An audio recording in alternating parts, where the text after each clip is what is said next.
ముక్క వేసుకుని కొంచెం గ్రేవీ వేసుకుంటే సరిపోతుందండి.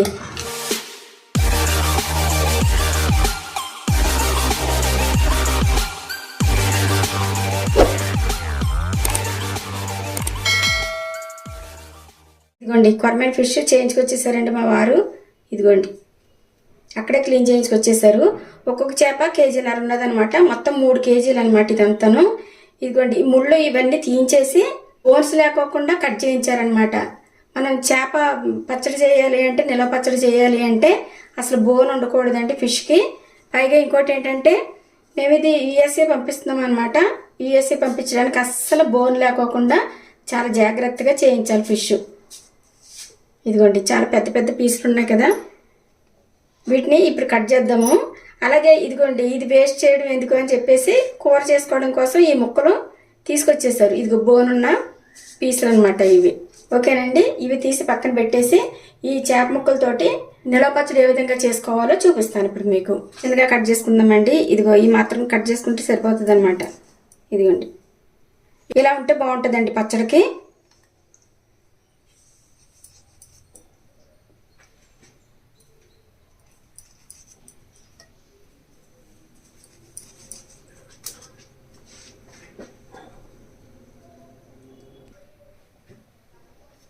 ఇదిగోండి మొత్తం కట్ చేసేసానండి. కొర్రమేను కానీ అలాగే అపోలో ఫిష్ కానీ ఈ రెండిట్లో ఏదో ఒకటి చేస్తారు.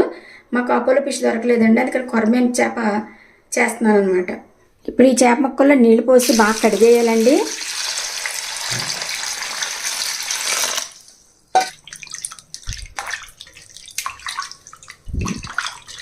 ఒకసారి కడిగితే సరిపోతుందండి. ఆల్రెడీ స్కిన్ అది తీసేసి నీట్గా ఉన్నాయి కాబట్టి ఇంకా నీసు ఏమి ఉండదు ఇందులో.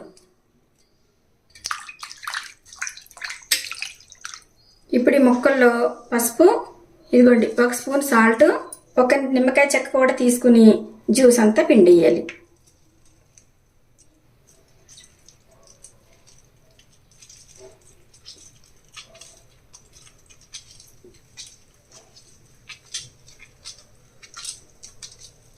ఇలా పిండేసిన తర్వాత ఈ పసుపు, ఉప్పు, ఈ నిమ్మరసం ముక్కలకు బాగా పట్టాలన్నమాట.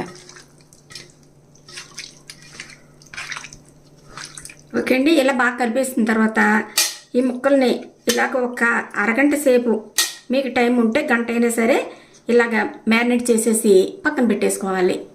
ఇదిగోండి ఒక అరగంట మ్యారినేట్ చేసిన తర్వాత కళాయి పెట్టానండి ఫిష్ ఫ్రై చేయడానికి. ఇదిగోండి సన్ఫ్లవర్ ఆయిల్ వేస్తున్నాను. ఒక 300 గ్రాముల వరకు వేసానండి. ఇదిగోండి నూనె బాగా వేడయింది. ఇప్పుడు ఈ చేప ముక్కలను తీసుకుని నూనెలో వేసి ఫ్రై చేసుకుందాం.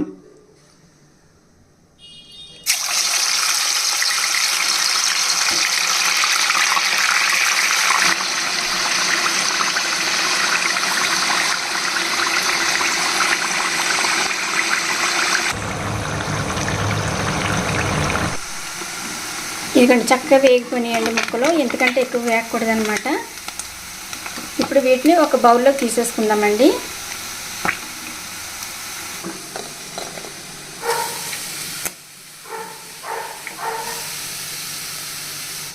ఇదిగోండి ఇదే ఆయిల్లో అల్లం వెల్లుల్లి పేస్ట్ కూడా వేగించుకోవాలండి.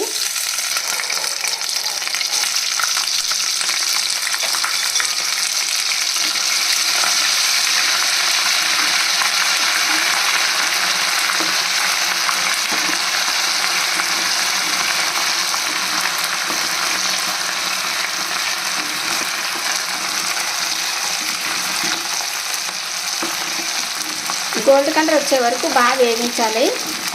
అల్లం వెల్లుల్లి పేస్ట్ చక్కగా వేగిపోయింది. ఇలా ఎరుపు రంగు రావాలన్నమాట. ఇది ఇంకా స్టవ్ ఆఫ్ చేసి ఈ ఆయిల్ బాగా చల్లారాలండి. ఇది పక్కన పెట్టేసుకుందాం. ఇదిగోండి ఫిష్ ముక్కల్లో మనం అల్లం వెల్లుల్లి పేస్ట్ వేగించుకున్నాం కదండి, ఇది చల్లారిన తర్వాత మళ్ళీ ఇందులో వేసేసుకోవాలండి.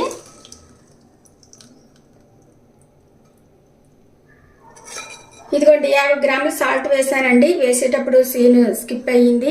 ఇదిగోండి అదే గ్లాస్ తోటి 2 గ్లాసులు కారం వేసుకోవాలి.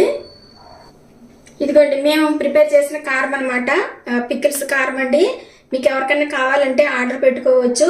ఫ్రెష్ అనమాట. చక్కగా తొడాలు తీసేసి ఎండలో 3 డేస్ ఎండలో బాగా ఎండపెట్టి పట్టించిన కారం అనమాట. చాలా రుచిగా ఉంటుందండి. చక్కగా కారం కారంగా చాలా బాగుంటుంది అనమాట. ఈ కారం 2 గ్లాసులు వేసుకుంటే సరిపోతుందండి ఈ చేపల పచ్చడికి. అదే గ్లాసులో సగానికి ధనియాల పొడి వేసుకోవాలి. ఇదే గ్లాసులో సగానికి ఫిష్ మసాలా వేస్తున్నానండి. ఇప్పుడు బాగా కలపాలండి.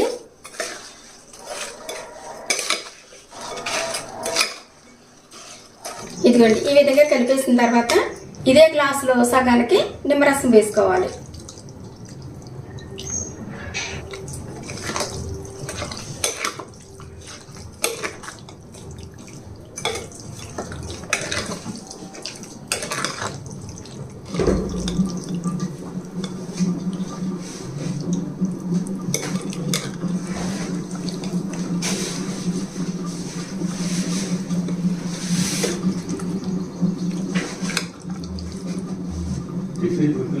ఇదిగోండి నోరూరించే కొర్రమీన చేప పచ్చడి రెడీ అయిపోయిందండి. నిలవ పచ్చడి ఈ విధంగా చేసుకోవాలన్నమాట. ఒక్క ముక్క వేసుకుని కొంచెం గ్రేవీ వేసుకుంటే సరిపోతుందండి. చాలా బాగుంటుంది అన్నమాట. చక్కగా పట్టడం తినొచ్చు కొంచెం పచ్చడితోటి. ఇలా చేసుకుని పెట్టుకుంటే పిల్లలు చక్కగా ఇష్టంగా తింటారండి. ఇదిగోండి నోరూరించే కొర్రమీన చేప నిలవ పచ్చడి అనమాట.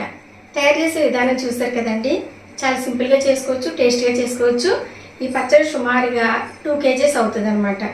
ఈ 2 kgల పచ్చడి మాకు USA ఆర్డర్ ఉన్నదండి. మటను, చికెను, ప్రాన్స్, అలాగే ఈ ఫిష్ అనమాట. అపోలో ఫిష్ కూడా ఏది వీలైతే చేయమన్నారు. అపోలో ఫిష్ అయితే ఇప్పుడు బాగాలేదండి, అందుకే చేయలేదు. కొర్రమీన చేప చేసామన్నమాట. కొర్రమీన చేప కానీ అపోలో ఫిష్ కానీ ఈ రెండిట్లో ఏదో ఒకటి 2 పికిల్స్కి బాగుంటాయి. మిగిలినవి మెత్తగా ఉంటాయి, అంత బాగా అనిపించవు. ఇవి మాత్రం కొంచెం గట్టిగా ఉంటుంది కాబట్టి పీసు బాగుంటుంది. పచ్చడి నిలవ ఉంటుంది అనమాట. ముక్క గట్టిగా ఉంటుంది, నిలవ ఉంటుంది. చక్కగా నిమ్మరసం వేసి మంచిగా చేశానండి. ఉప్పు కారం కరెక్ట్గా సమపాలలో వేసుకుంటే ఏ పచ్చడి అయినా సరే బాగుంటుంది. ఇంకోటి ఏంటంటే మీరు ప్యాకెట్ ఓపెన్ చేసి బాటిల్లో వేసుకుంటారు కదా, అది తీసుకునేటప్పుడల్లా గరిటెతోటి గట్టి యూజ్ చేసిన స్పూన్ యూజ్ చేసిన ఆయిల్ వచ్చేస్తూ ఉంటుంది. అటువంటిప్పుడు ఆయిల్ తగ్గిపోతూ ఉంటుంది అనమాట బాటిల్లోని. అప్పుడు మళ్ళీ కొంచెం వేసుకోవాలి మీరు. ఆయిల్ పైకంటూ ఉంటేనే ఏ పచ్చడి కూడా పాడవకుండా నిలవ ఉంటుంది. మీరు చేసుకున్న అంతే, మేము బిజినెస్లో చేసినా కూడా అంతేనండి. ఆయిల్ అనేది నిలవ పచ్చళ్ళకి ఫుల్గా ఉండాలి. ఎప్పుడు కూడా వెల్తిగా ఉండకూడదు. మనం తీసుకునేటప్పుడు కూడా ప్రతి స్పూన్ కానీ ఏదైనా సరే మనం నీట్గా తడి లేకోకుండా యూజ్ చేసుకుంటే ఏ పచ్చడి పాడవదండి. లేకపోతే బూజు పట్టేస్తే పచ్చళ్ళు. ఓకేనండి. ఈ పచ్చడి అయితే చాలా బ్రహ్మాండంగా కుదిరింది. ఉప్పు కారం పులుపు అన్నీ కరెక్ట్గా సరిపోయాయండి. నేను ఇందులో వేసే మసాలా కూడా ఫిష్ మసాలా వేసి చేశాను అనమాట. చాలా టేస్ట్గా ఉంటుంది. ఓకేనండి. ఇది ఎంత కలర్ఫుల్గా ఉన్నదో చూడండి. ఇందులో యూజ్ చేసే పికిల్స్ కారం కూడా మేము పట్టించిన కారమే, మేము తయారు చేసిన కారమే యూజ్ చేస్తున్నామండి మేము పచ్చళ్ళకి కూడాను.